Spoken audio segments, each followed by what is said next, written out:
December 2024 ಇದು Bangkok airport. ಇದು ನೋಡಿ ಸಮುದ್ರ ಮಂಥನ ನಡೀತಾ ಇದೆ. ಇದು ನಮ್ಮ ಇಂಡಿಯಾ ದೇಶದಲ್ಲ, ಬ್ಯಾಂಕಾಕ್ ಅಲ್ಲಿ ಸುವರ್ಣಭೂಮಿ ಇಂಟರ್ನ್ಯಾಷನಲ್ ಏರ್ಪೋರ್ಟ್ ಅಲ್ಲಿ ಇರೋಂಥ ಒಂದು ಎಷ್ಟು ಚೆನ್ನಾಗಿ ಪಿಕ್ಚರೈಸೇಷನ್ ಮಾಡಿದ್ದಾರೆ ನೋಡಿ, ಸ್ಟ್ಯಾಚ್ಯೂ ಮುಖಾಂತರ.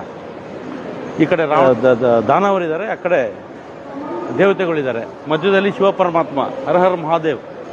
ನೋಡಿ ಇಲ್ಲಿ ಹಾಲ ಬರ್ತಾ ಇದೆ. ಇವತ್ತು ನಮ್ಮ ದೇಶದಲ್ಲೇ ರಾಮ ಇಲ್ಲ, ಕೃಷ್ಣ ಇಲ್ಲ, ಅವರಿಲ್ಲ, ಇವರಿಲ್ಲ ಅಂತಲ್ಲಿ ಹೇಳ್ತಾರೆ. ಇವತ್ತು ನಮ್ಮ ಇಂಥ ಬ್ಯಾಂಕಾಕ್ ಥೈಲ್ಯಾಂಡ್ ದೇಶದಲ್ಲಿ ಇಷ್ಟು ನಂಬಿಕೆಯಿಂದ ಅವ್ರು ಮಾಡ್ತಿದ್ದಾರೆ ಅಂದರೆ ನಮಗೆ ನಿಜವಾಗ್ಲೂ ಸಂತೋಷ ಆಗ್ತಾ ಇದೆ. ನೋಡಿ ಎಷ್ಟು ಬ್ಯೂಟಿಫುಲ್ ಆಗಿ ಅದನ್ನು ಮಾಡಿದ್ದಾರೆ. ತುಂಬಾ ಸುಂದರವಾಗಿ. ಆಮೇಲೆ ಇದೆಯಲ್ಲ, ಇದು ಏರ್ಪೋರ್ಟ್ ಎಷ್ಟು ದೊಡ್ಡದಂದ್ರೆ ಒಂದು ವರ್ಷಕ್ಕೆ ಸುವರ್ಣಭೂಮಿ ಇಂಟರ್ನ್ಯಾಷನಲ್ ಏರ್ಪೋರ್ಟ್ ಅಲ್ಲಿ 10 ಕೋಟಿ ಜನ ಪ್ರಯಾಣ ಮಾಡ್ತಾರೆ. ನಮ್ಮ ಬೆಂಗಳೂರು ಇಂಟರ್ನ್ಯಾಷನಲ್ ಏರ್ಪೋರ್ಟ್ ಅಲ್ಲಿ ಒಂದು ವರ್ಷಕ್ಕೆ 1 ಕೋಟಿ, ಇಲ್ಲಿ 10 ಕೋಟಿಗಿನ್ನ ಜಾಸ್ತಿ ಇದ್ದಾರೆ. ನೋಡಿ ಎಲ್ಲ ನಮ್ಮ ಇಂಡಿಯಾ ಆಲ್ ಓವರ್ ವರ್ಲ್ಡ್ ಇಂದ ಬರ್ತಾರೆ ಇಲ್ಲಿಗೆ.